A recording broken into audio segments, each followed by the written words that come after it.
हरि ओम नमः सर्वेभ्यः। आप सभी कुशल होंगे ऐसी मैं आशा करता हूँ। पिछले कक्षा में हम लोगों ने आकारांत पुल्लिंग पढ़ा था, बालक शब्द रूप, और बालक के समान जितने भी आकारांत पुल्लिंग में आते हैं उसे पढ़ा था। तो उसके बाद आज हम लोग आकारांत नपुंसक लिंग पढ़ेंगे। आकारांत किसे कहते हैं यह तो मैं बहुत ही आसानी तरीके से, बहुत ही सरल तरीके से मैंने बता दिया था। और इस वीडियो को जो देख रहे होंगे शुरुआती में, उनको यदि समझ में नहीं आए आकारांत किसे कहा जाता है तो जो मेरी पिछले वीडियो है उसको ज़रूर देखें, उसमें समझ में आ जाएगा कि आकारांत किसे कहा जाता है। तो संक्षेप में मैं फिर बता देता हूँ। आकारांत अर्थात जिस शब्द के अंत में आ आता हो उसे आकारांत कहा जाता है, और जिस लिंग में रहता है उस लिंग के अनुसार, जैसे आज हम लोगों को पढ़ना फल शब्द रूप, तो फल में ला के अंत में आ रहा है तो आकारांत हो गया अ से, और फल नपुंसक लिंग शब्द है इसीलिए यह नपुंसक लिंग शब्द रूप हो गया। तो देखिए शब्द रूप फल शब्द रूप है। फल शब्द रूप को बहुत लोग बोलते नहीं, बहुत ही कठिन है। शब्द रूप के नाम पे ही लोगों के मन में यह आ जाता है कि कठिन है। कठिन कुछ कुछ है, लेकिन नपुंसक लिंग शब्द रूप बिल्कुल ही सरल है। जिसको कहा जाता है सरल वह सरल है, लेकिन इसके लिए ध्यान देना पड़ेगा थोड़ा। क्या ध्यान देना है कि इसके पहले मैंने जो आकारांत पुल्लिंग में पढ़ाया था वो यदि याद रहेगा तो आप आकारांत नपुंसक लिंग शब्द रूप को बहुत ही जल्दी सीख जाओगे और बहुत ही आसानी से इसे सीख सकते हो, याद रह सकता है। तो देखिए इसमें कुछ नहीं है। इससे पहले मैं पुनः आकारांत पुल्लिंग को पढ़ा देता हूँ, उसको बताने के बाद में इसे आसानी से मैं समझा दूंगा। जैसे इसमें था कि मैं याद करने का तरीका बताया था कि पहले एक वचन बालकः बालकम बालकेन बालकाय जो है, जो गीत के माध्यम से याद करवाया था, तो उस तरीके से आप लोग याद कर लीजिएगा। तो जैसे देखिए क्या है इसमें, बालकः बालकम बालकेन बालकाय बालकात् बालकस्य बालके बालका, बहुवचन में है। बालकाः बालकान् बालकैः बालकेभ्यः बालकेभ्यः बालकानां बालकेषु बालकाः। तो इस तरीके से मैंने इसे याद कराया था आप लोगों को। और द्विवचन तो बहुत ही सरल है, क्योंकि द्विवचन में क्या है, प्रथमा द्वितीया में सेम है, एक समान। तृतीया से लेकर के पंचमी तक एक समान है, षष्ठी सप्तमी में एक समान है, और संबोधन में वही जो प्रथमा विभक्ति होता है वही आ जाता है। तो इस प्रकार से यदि आप आकारांत पुल्लिंग याद कर लेते हो तो नपुंसक लिंग भी याद हो जाएगा। नपुंसक लिंग में क्या है, ध्यान से देखिए, कुछ नहीं है इसमें, बस आपका है जैसे है फल, फल शब्द रूप है ना। जैसे फल शब्द रूप है तो फल शब्द रूप में कुछ नहीं, इसमें आपका फलम फले फलानी, फलम फले फलानी, यह दो, फलम फले फलानी फलम फले फलानी, ये प्रथमा और द्वितीया में इसको आसानी से याद कर लेना है, आसान ही है। फलम फले फलानी फलम फले फलानी, ये दो याद कर लीजिएगा। उसके बाद तृतीया से लेकर के संबोधन तक सेम वही है जो आपका आकारांत पुल्लिंग में है। जैसे देखिए यहाँ क्या है, फलेन फलाय फलात फलस्य फले, एक वचन को देखना पहले। एक वचन का तृतीया में फलेन, आपका देखिए यहाँ पे बालकेन बालकाय बालकात बालकस्य, तो उसी प्रकार से यहाँ पे है फलेन फलाय फलात फलस्य फले फल। इसको ध्यान से देखिए, यहाँ आपका जो बन रहा है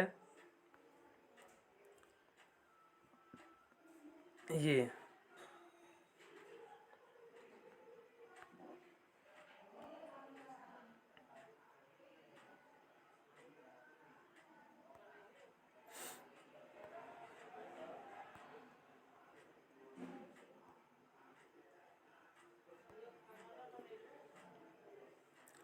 आपका जो यहाँ फलेन से बन रहा है,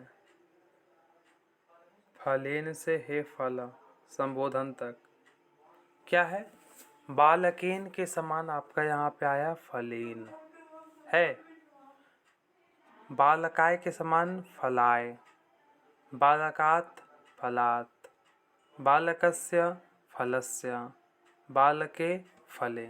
उसी प्रकार यहाँ जैसे चलता है इसमें बालकय है, फलय है, बालकेभ्यः फलेभ्यः, फिर बालकेभ्यः फलेभ्यः, बालका नाम के स्थान फला नाम, बालकेषु का स्थान फलेषु, और यह नपुंसक लिंग में तो ऊपर में फलम फले फलानी, तो वही सेम नीचे फलम फले फलानी, यह आपका आ गया है। तो ये बहुत ही आसान है, इसको याद किया जा सकता है, कोई दिक्कत नहीं है।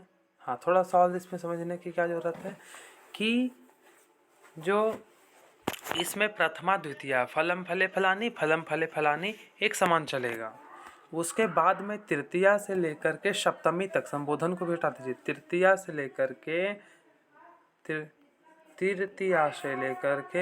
सप्तमी तक, तृतीया से लेकर के सप्तमी तक आप गौर कीजिए कि तृतीया से लेकर के सप्तमी तक, जैसे नीचे में क्या था, है ना, बालकेन, लास्ट में क्या लगा हुआ है, एन, आय, आत, अस्य, ए।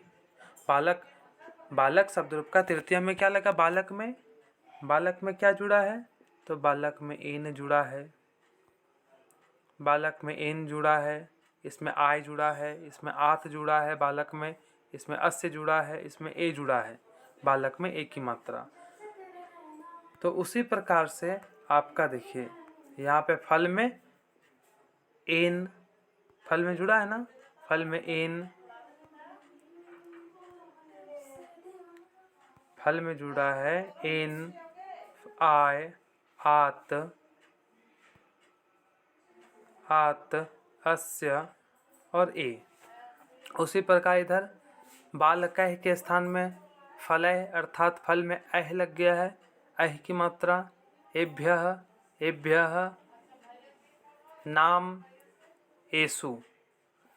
तो कुल मिलाकर के यही है कि हमको याद करना है, अकारांत पुल्लिंग और नपुंसकलिंग स्वतः याद हो जाएगा, बस केवल शब्द चेंज होगा। बालक के जगह में यहाँ पे फल है, बाकी वही जो इसमें जो लगा है, बालकेन में एन लगा है तो यह फल में एन लगा है, बालक में बालकाभ्याम में भ्याम लगा बालक में, तो यहाँ पे फल में लग गया आभ्याम, तो फलाभ्याम हो गया।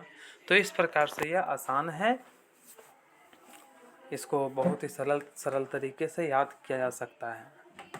फिर भी यदि किसी को दिक्कत हो तो कमेंट में ज़रूर बताएं कि हाँ समझ में नहीं आया, इसे और सरल तरीके से बताइए तो मैं ज़रूर बताऊंगा। बाकी आसान है, इसे फलम फले फलानी प्रथमा द्वितीया एक समान है, तृतीया से लेकर के सप्तमी तक, और संबोधन में तो वही ऊपर वाला प्रथमा वाला आ जाता है, तृतीया से लेकर के सप्तमी तक। ऐसे बालक शब्द रूप का आपका चलता है, उसी प्रकार इसमें बस बालक वहाँ पे शब्द को चेंज कर देना है, बालक के जगह फल कर देना है, बालकेन फलेन, बालकाय फलाय, बालकात फलात। तो इस प्रकार से यदि आप याद कर लेते हैं ये फल शब्द रूप, तो फल के समान अन्य जितने हैं, फल के समान अन्य जितने शब्द रूप हैं, जैसे यहाँ देखिए लिखा हुआ है, इसको ध्यान से, अकारांत नपुंसक लिंग, अकारांत नपुंसक लिंग,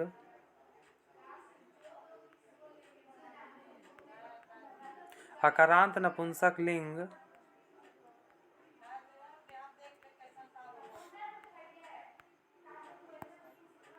अकारांत नपुंसक लिंग संज्ञा पदों के रूप फल शब्द के समान ही चलते हैं। मतलब अकारांत नपुंसक लिंग संज्ञा पदों के रूप फल शब्द के समान ही चलते हैं, जैसे ज्ञान, धन, वन, पत्र, पुष्प, गृह इत्यादि। मतलब जिस प्रकार फल का शब्द रूप चला, उसी प्रकार ज्ञान का, धन का, वन का, पत्र का, पुष्प का, गृह का चलेगा। लेकिन हाँ, एक चीज ध्यान रखना है कि नपुंसक लिंग किसको कहते हैं। तो नपुंसक लिंग किसे कहा जाता है, तो वैसे शब्द, वैसा वस्तु, वैसा वस्तु जो एक ही स्थान पे स्थिर रहे, ना तो उसकी वृद्धि हो, ना तो वह स्वयं एक स्थान से दूसरे स्थान जा पाए, वैसे वस्तु कहलाते हैं नपुंसक लिंग। तो नपुंसक लिंग में ये सब आते हैं।